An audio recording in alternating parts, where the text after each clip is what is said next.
পুলিশের ধরপাকড় আর বাধার মুখেও মার্চ ফর জাস্টিস কর্মসূচি পালন করেছে বৈষম্য বিরোধী ছাত্র আন্দোলন। কোটা সংস্কার আন্দোলন ঘিরে সহিংসতায় ছাত্র জনতার হত্যার প্রতিবাদে এই কর্মসূচির ডাক দেয় শিক্ষার্থীরা। সকাল থেকেই শিক্ষার্থীরা মিছিল নিয়ে হাইকোর্টের দিকে এগোতে চাইলে বাধা দেয় পুলিশ। পরে মৎস্য ভবন মোড় থেকে 5 শিক্ষার্থীকে আটক করে পুলিশ। শিক্ষক শিক্ষার্থী আইনজীবীদের তোপের মুখে ছেড়ে দেওয়া হয় তাদের। এদিকে ঢাকা বিশ্ববিদ্যালয় ক্যাম্পাসে শিক্ষক শিক্ষার্থীদের বিক্ষোভেও বাধা দেয় পুলিশ। হাইকোর্ট এলাকায় পুলিশের সঙ্গে ধস্তাধস্তি হয় শিক্ষার্থী ও আইনজীবীদের। রিপোর্ট করছেন SM ফয়েজ।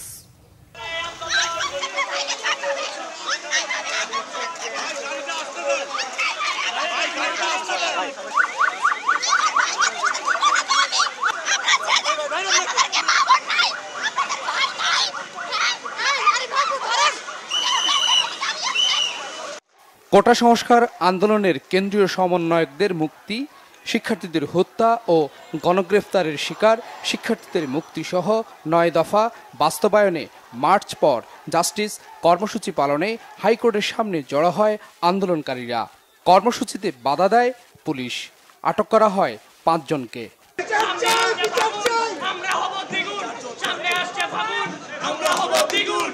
পুলিশের দাবি, আন্দোলনকারীরা জামাত শিবির।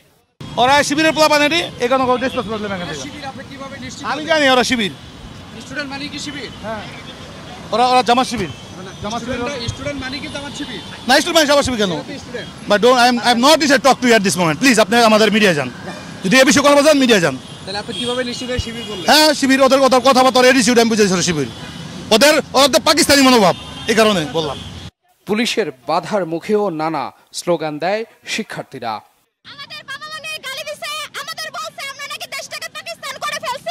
আমাদেরকে জামাত শিবির কিংবা পাকিস্তানি বলে আমাদেরকে হাঁটানোর দায়িত্ব কিংবা গালিগালাজ করার অধিকার পুলিশকে কিভাবে দেয়?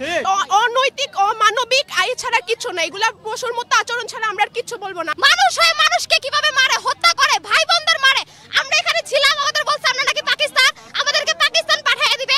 সাধারণ শিক্ষার্থীদেরকে এভাবে করে ধরে নিয়ে যাচ্ছে, বলতেছে যে তাদেরকে রিমান্ডে নিয়ে যাওয়া হইতেছে। পরে সরকারি হচ্ছে কি ইন্টারন্যাশনাল প্রেসারে তারপর তারা বের হয়ে আসতেছে। যেই দেশের মধ্যে একজন শিক্ষককে, একজন ছাত্রকে রিমান্ডে নেওয়া হয়, ওই দেশে আমরা কিভাবে বলবো শিক্ষাই চাতুর মেরুদণ্ড? ঢাকা বিশ্ববিদ্যালয়ের দোয়েল চত্বরেও বিক্ষোভ করে শিক্ষার্থীরা। মিছিল নিয়ে হাইকোর্টের মাজার গেটের সামনের দিকে যেতে চাইলে তাতে বাধা দেয় পুলিশ।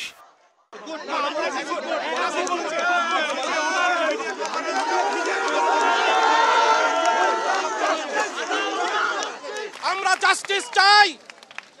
আর কোন ছাত্রছাত্রীদের বুকে গুলি করা হবে না, আর কোন ছাত্রছাত্রীকে নির্যাতন করা হবে না। তোমরা আগামী দিনে যে কোনো ধরনের কার্যক্রমে থাকবে, আমরা ইনশাআল্লাহ থাকবো। আমাদের সকলের উদ্দেশ্য ছিল আমরা হাইকোর্ট পর্যন্ত যাব, কিন্তু আমাদেরকে সেটা যেতে দেওয়া হয় না, আমাদের ক্যাম্পাসের মধ্যে আটকিয়ে দেওয়া হয়েছে। ইনশাআল্লাহ আমরা জয় নিয়ে বাসায় ফিরবো।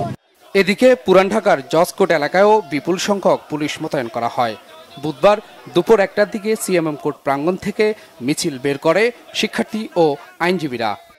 সারা দেশের ছাত্র জনতার 9 দফার সমর্থন।